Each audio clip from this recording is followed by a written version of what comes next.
और इसमें हम नागरी प्रचारणी सभा से जो प्रकाशित है हिंदी साहित्य का वृहत इतिहास, उसके 16 भागों को पढ़ेंगे और उसमें प्रश्न कौन से आते हैं ये चर्चा करेंगे। और इससे पहले जो कुछ इतिहास ग्रंथ छूट गए हैं या जिनके प्रश्न जो है वो परीक्षाओं में आते हैं वो हम पढ़ेंगे। एक हम यहां पढ़ेंगे हिंदी साहित्य का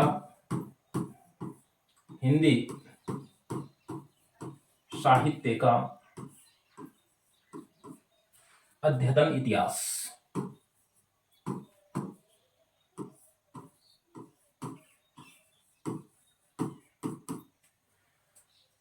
डॉक्टर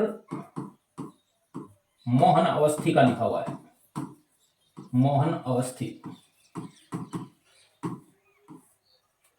हिंदी साहित्य का अध्यतन इतिहास डॉक्टर मोहन अवस्थी जी का लिखा हुआ है।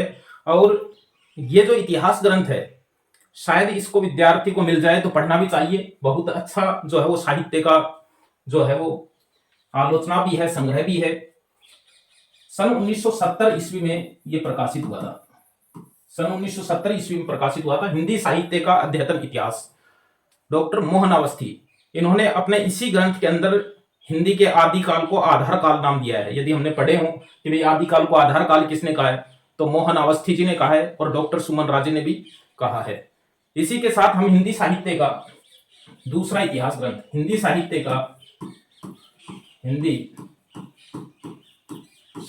का नया इतिहास, ये इतिहास का नाम है doctor Ramkhilawan Pandey, doctor Ramkhilawan Pandey.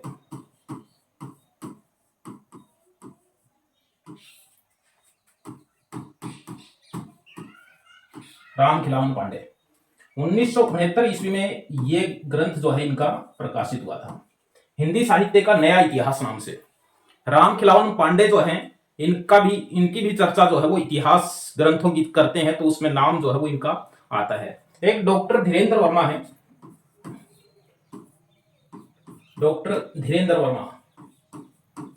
UGC net में इनकी एक पुस्तक है हिंदी साहित्य, उसका प्रश्न आया हुआ है। हिंदी साहित्य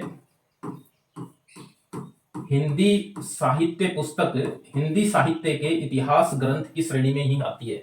और ये प्रश्न जो है वो आया हुआ भी है, हिंदी साहित्य ग्रंथ किस इतिहासकार का है या किस विद्वान का है, तो ये डॉक्टर धीरेन्द्र वर्मा का जो है वो लिखा हुआ है। इसके अलावा हम अंग्रेजी भाषा में लिखे हुए 2 इतिहास ग्रंथ पढ़ेंगे। ए स्केच ऑफ हिंदी लिटरेचर, देखिए ए sketch of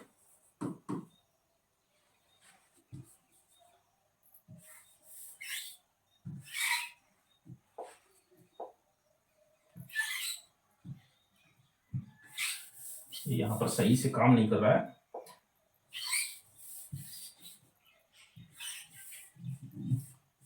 sketch of Hindi literature, sketch of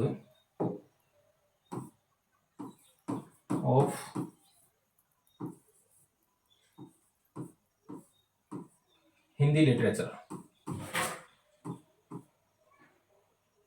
Hindi literature.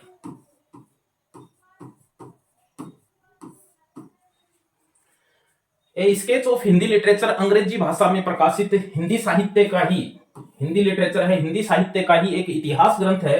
और 1917 में ये लिखा गया था, 1917 ईस्वी में। और इसके जो लेखक थे वो थे पादरी Edwin Greaves.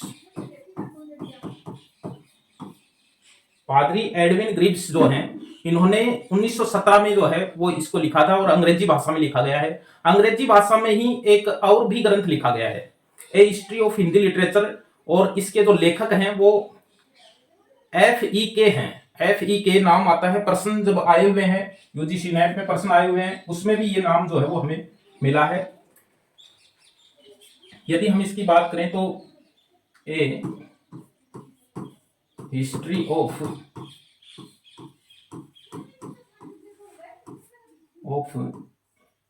Hindi literature, Hindi literature और प्रश्न आया हुआ है a history of Hindi literature के लेखक कौन है? A history of Hindi literature के लेखक हैं एफ ई के, ये नाम आता है। यदि हम इनके पूरे नाम की बात करें तो एफ से फ्रैंक बनता है, फ्रैंक, और ई से अर्स्टेट बनता है, पेस्ट बनता है, और के से केई बनता है। यानी एफ ई के अर्नेस्ट बनता है, ये इससे अर्नेस्ट बनता है, अर्नेस्ट बनता है इससे, फ्रैंक अर्नेस्ट, फ्रैंक अर्नेस्ट केई।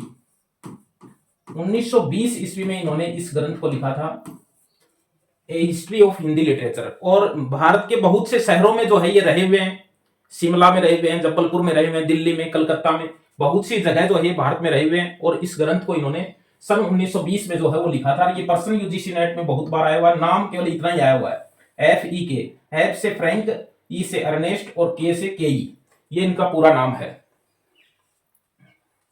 अंग्रेजी भाषा में इन्होंने लिखा है इसको। अब एक और हमें ये ध्यान में रखना है, ये जो एफ ई के जो है विद्वान हिंदी के, इन्होंने एक और ग्रंथ लिखा था जिसका प्रश्न जो है वो कभी भी आ सकता है और बहुत अच्छा ग्रंथ है, कबीर एंड हीज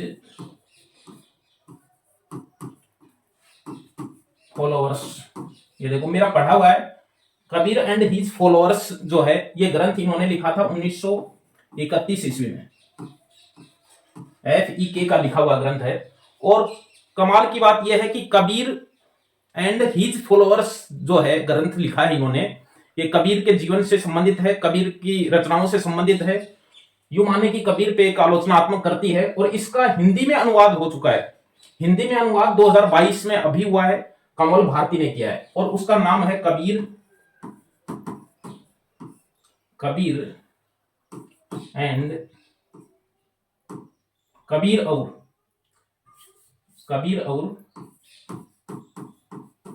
कबीरपंथी, कबीर और कबीरपंथी नाम से इसका अनुवाद हो चुका है।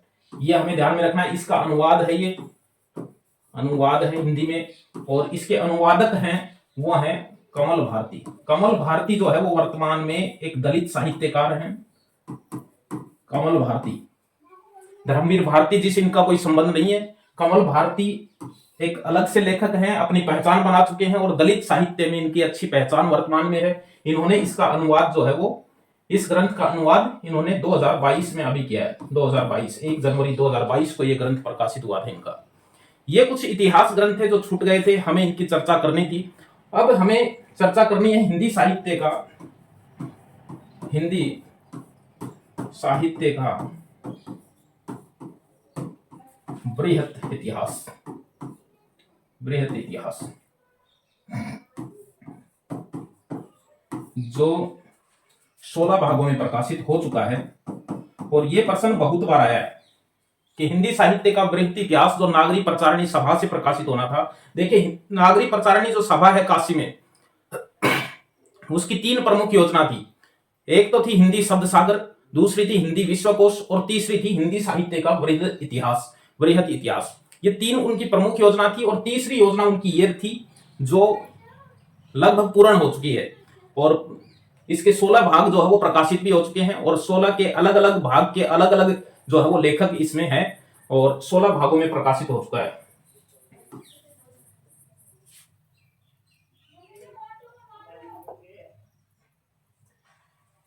हिंदी साहित्य का बृहत इतिहास जो है, इसके 16 भाग कौन से हैं? देखो, पहले भाग का प्रश्न खूब आ चुका है, भाग फर्स्ट का प्रश्न खूब आ चुका है कि उसका नाम क्या है, ये प्रश्न आ चुका है। हिंदी साहित्य की पीठी का नाम है, और इसके लेखक कौन है? डॉक्टर राजबली पांडेय हैं। यह हमें ध्यान में रखना है। पहले भाग का प्रश्न आ चुका है, दूसरे भाग का प्रश्न आ चुका है। दूसरा भाग है हिंदी भाषा का विकास, धीरेन्द्र वर्मा। हिंदी भाषा का विकास नाम से पुस्तक यूं तो श्याम सुंदर दास जी की भी है, लेकिन इसमें इसमें दूसरे भाग का नाम यही है, हिंदी भाषा का विकास, धीरेन्द्र वर्मा है। तीसरा भाग है आदिकाल, करुणापति त्रिपाठी और वासुदेव सिंह जी का है।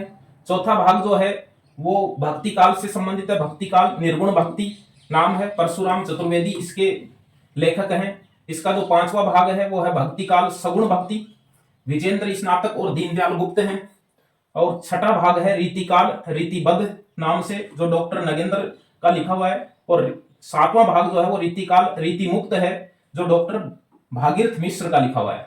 आठवां जो भाग है वो है भारतेंदु काल और डॉक्टर विनय मोहन शर्मा का लिखा हुआ है। इसी तरह से इसका जो नौवां भाग है वो द्विवेदी काल है, जो पंडित सुधाकर पांडे जी का लिखा हुआ है। और भाग नंबर 10 जो है इसका वो उत्कर्ष काल है काव्य का, और कुछ जगह बीच में छायावाद भी लिखा हुआ है, उत्कर्ष काल छायावाद काव्य, छायावादी काव्य। लेकिन उत्कर्ष काल और काव्य है पूरा डॉक्टर नगेंद्र इसके लेखक हैं। इसका जो 11वां भाग है उत्कर्ष काल नाटक, जो डॉक्टर सावित्री सिन्हा और डॉक्टर दशरथ ओझा इसके लेखक है। इसका 12 नंबर का जो भाग है वो है कथा साहित्य का, और डॉक्टर निर्मला जैन जो है वो इसकी लेखिका हैं। और भाग 13 नंबर पे है समालोचना निबंध और पत्रकारिता, लक्ष्मी नारायण सुधांशु हैं। और 14 नंबर का जो भाग है वो है अध्यतन काल 1960 ईस्वी तक, डॉक्टर हरवंश लाल शर्मा कैलाश चंद्र भाटिया दो इसके लेखक हैं। और 15 नंबर का जो भाग है वो है आंतर भारतीय हिंदी साहित्य, डॉक्टर नगेंद्र का है। अब देखिए डॉक्टर नगेंद्र जो है इसके कई भाग जो है लिखे हैं उन्होंने। और भाग नंबर 16 जो है वो हिंदी का लोक साहित्य है, जिसके लेखक डॉक्टर कृष्णदेव उपाध्याय और राहुल शंकरत्यान है। अब आप कहेंगे राहुल शंकरत्यान जी का निधन तो बहुत पहले हो चुका है, तो मैं बता दूं आपको ये 1960 तक लिखा जा चुका था, ठीक है ना, हिंदी का लोक साहित्य। तो इस तरह से 16 भागों में है, और लगभग 1984 तक इसका के सभी भाग जो है वो प्रकाशित हो चुके थे। तो ये योजना जो है वो तीसरी योजना थी। नागरिक प्रचारणी सभा की 3 बड़ी योजनाओं में एक योजना थी हिंदी साहित्य का वृहद इतिहास लेखन जो है वो करवाना। तो ये इन्होंने 16 भागों में जो है वो करवा चुका है, संपन्न हो चुकी है ये योजना। ये हमारा हिंदी साहित्य का जो है इतिहास लेखन परंपरा का जो पार्ट है तीसरा वो पूरा हो चुका है। और लगभग सभी इतिहास ग्रंथों के ऊपर हमने जो है वो चर्चा की है इसमें। यदि कोई एक आध छूट जाता है तो हम किताब के रूप में जब पढ़ेंगे किसी भी किताब को, किताब सभी अपने आप में परिपूर्ण है। मैं बता दूं आपको कि विज्ञापन खूब आते हैं कि भाई इस किताब से इतने प्रश्न आए, इस किताब से इतने प्रश्न आए, लेकिन हम उन प्रश्नों का यदि स्तर देखें तो शायद वो प्रश्न सभी किताबों के अंदर जो है वो उपलब्ध हो रहे हैं। इसलिए कोई भी हम अच्छी सी किताब पढ़ें तो उसमें ये सभी प्रश्न जो है वो मिल जाते हैं। तो फिर मिलेंगे किसी अच्छे बिंदु के साथ, तब तक के लिए बाय।